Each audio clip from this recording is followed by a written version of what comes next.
if he is this kind of player, that's going to look like the greatest contract going.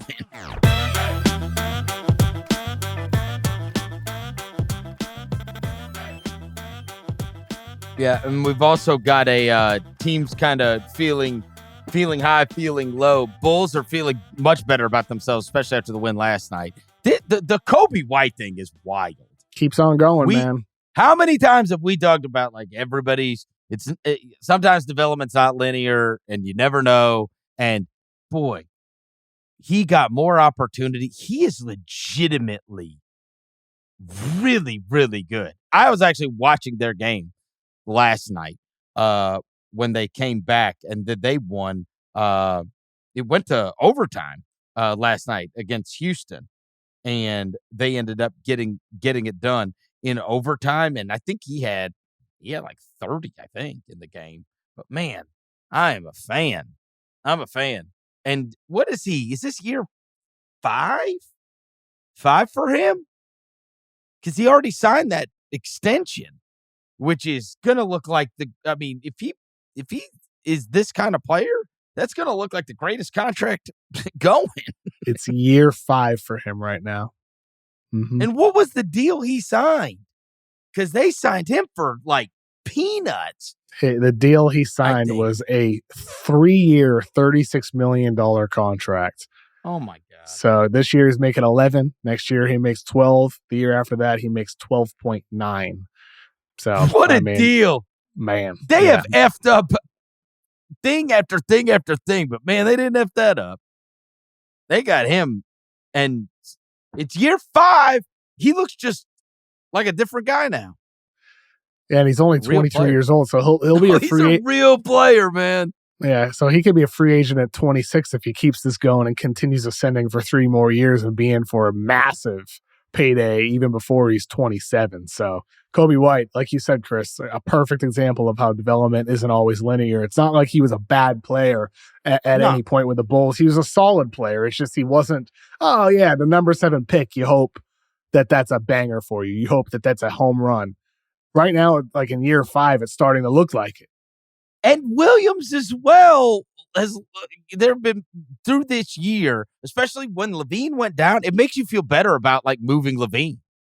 Oh, because for sure. it's like, all right, and you don't have to bottom out. You're going to be able to like kind of augment on the run because you still got some good players on your team, and now you can kind of augment around them. And you saw what do you do about DeRozan, though? What do you do about DeRozan? He's a free agent this summer. Are you keeping him?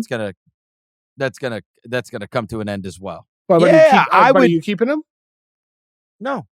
So you would trade DeRozan and LaVine and then try to build it out with the young guys. So it's like it's not quite blowing it up, but it's a targeted demolition. You don't have to blow it up. In fact, I would do kind of like one of their peers. How about Vooch? Toronto? I would do like what Toronto's doing.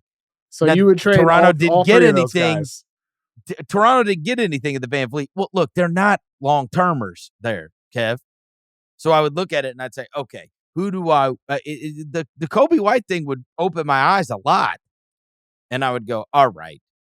Now I can kind of the same way that they're looking at it and they're going, okay, we got Scotty Barnes, or we got RJ Hampton, RJ Barrett, we got Emmanuel Quickly, and it's like, yeah, you go try to get some more guys that fit a timeline for the next 5 to 8 years rather than the next 2 years, because those are what you were talking about. I mean, those are all win now players.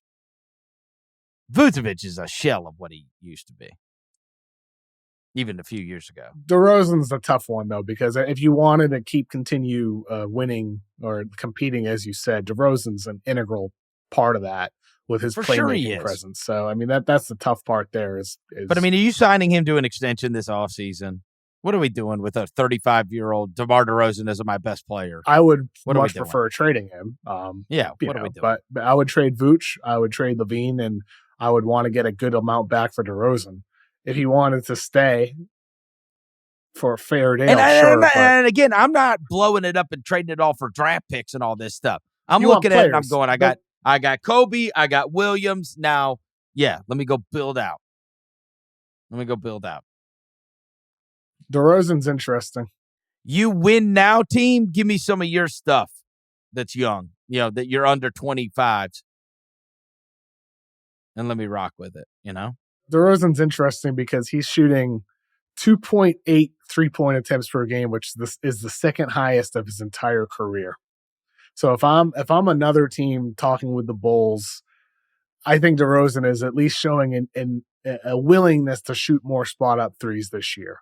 That makes him a more interesting player for a lot of contenders around the league. If he's willing to do some of that in addition to his on-ball creation stuff.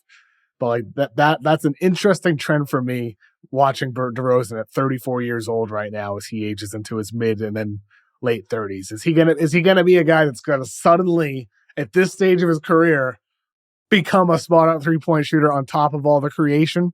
Because he's starting to trend towards that. He's trending towards that. That's all. I'm never going to deny that guy's ability to get buckets.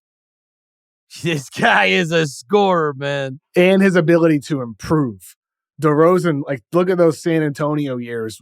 His last year with the Raptors, he became more of a playmaker, and then he built on it even more with the Spurs. He became like a low turnover, high assist guy on top of the mid-range stuff. As the league has developed and changed defenses, the mid-range shot has become more efficient for him, in part because of his individual improvement, in part because of defenses not worrying about the mid-range shot as much. And now with the Bulls this year, no LaVine, he's taking on all the playmaking stuff that he developed with the Spurs, and he's part of the reason why the Bulls have helped turn their season around. So I don't think DeRozan can be ruled out as somebody who continues producing into his mid and late 30s as long as he stays healthy, because he's somebody who has always gotten better and has always adapted.